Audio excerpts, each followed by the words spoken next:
Excel techno school, Guruvayanakere, Venur. Admission open now. ರಾಜ್ಯ ರಾಜಧಾನಿ ಬೆಂಗಳೂರಿನಲ್ಲಿ ಸುಮಾರು 20 ಬೀದಿ ನಾಯಿಗಳಿಗೆ ಒಬ್ಬರು ಮಹಾತಾಯಿ ಆಸರಿಯಾಗಿದ್ದಾರೆ. 20 ಬೀದಿ ಶ್ವಾನಗಳನ್ನ ದತ್ತು ಪಡೆಯುವಂತಹ ಕೆಲಸವನ್ನ ಈ ಮಹಿಳೆ ಮಾಡಿದ್ದಾರೆ. ಉತ್ತರ ನಗರ ಪಾಲಿಕೆ ವ್ಯಾಪ್ತಿಯ 20 ಬೀದಿ ಶ್ವಾನಗಳನ್ನ ಸುಜಯ ಜಗದೀಶ್ ಅನ್ನೋರು ದತ್ತು ಪಡ್ಕೊಂಡಿದ್ದಾರೆ. ಪ್ರಾಣಿಗಳ ಮೇಲೆ ಕ್ರೂರತೆ ತಡೆ ಕಾಯ್ದೆಯ ಅಡಿ ಈ ರೀತಿ ಅಡಾಪ್ಟ್ ಮಾಡಿಕೊಳ್ಳುವಂತಹ ಕೆಲಸವನ್ನ ಸುಜಯ ಅವರು ಮಾಡಿದ್ದಾರೆ. ಜೊತೆಗೆ ಬೀದಿ ಶ್ವಾನಗಳನ್ನ ದತ್ತು ಪಡೆಯುವಂತೆ ಈ ಹಿಂದೆಯೇ ಗ್ರೇಟರ್ ಬೆಂಗಳೂರು ಪ್ರಾಧಿಕಾರ ಮನವಿಯನ್ನ ಮಾಡಿಕೊಂಡಿತ್ತು. ಗ್ರೇಟರ್ ಬೆಂಗಳೂರು ಪ್ರಾಧಿಕಾರದ ಮನವಿಗೆ ಸ್ಪಂದಿಸಿ ಸುಜಯ ಅವರು ಈ ತೀರ್ಮಾನವನ್ನ ಮಾಡಿದ್ದಾರೆ. ಅವರ ಈ ತೀರ್ಮಾನಕ್ಕೆ ಭಾರಿ ಮೆಚ್ಚುಗೆ ವ್ಯಕ್ತವಾಗಿದೆ.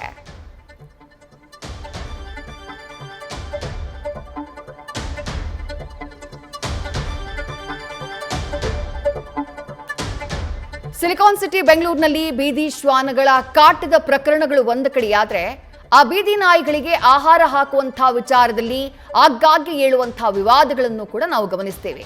ಹೀಗಾಗಿ ಜಿಬಿಎ ಒಂದು ರೂಲ್ಸ್ ಅನ್ನ ತಂದಿತ್ತು, ಅಡಾಪ್ಟ್ ಮಾಡ್ಕೊಳ್ಳೋದಕ್ಕೆ ಅವಕಾಶವನ್ನ ಕೊಟ್ಟಿತ್ತು ನಾಗರಿಕರಿಗೆ. ಆ ಮೂಲಕ ಬೀದಿ ಶ್ವಾನಗಳ ರಕ್ಷಣೆಯನ್ನ ಕೂಡ ಮಾಡಬಹುದು, ಸೇಫ್ ಪ್ಲೇಸ್ಗಳಲ್ಲಿ ಅವುಗಳನ್ನ ಇಡಬಹುದು ಅನ್ನುವಂತಹ ಕಾರಣಕ್ಕಾಗಿ, ಅವುಗಳ ಹಿತಾಸಕ್ತಿಯ ರಕ್ಷಣೆ ಮಾಡಬಹುದು ಅನ್ನುವಂತಹ ಕಾರಣಕ್ಕಾಗಿ ಜಿಬಿಎಯ ಈ ಮನವಿಗೆ ಸ್ಪಂದಿಸಿ ಸುಜಯ ಅನ್ನೋರು ಸುಮಾರು 20 ಬೀದಿ ಶ್ವಾನಗಳನ್ನ ದತ್ತು ಪಡೆದಿದ್ದಾರೆ.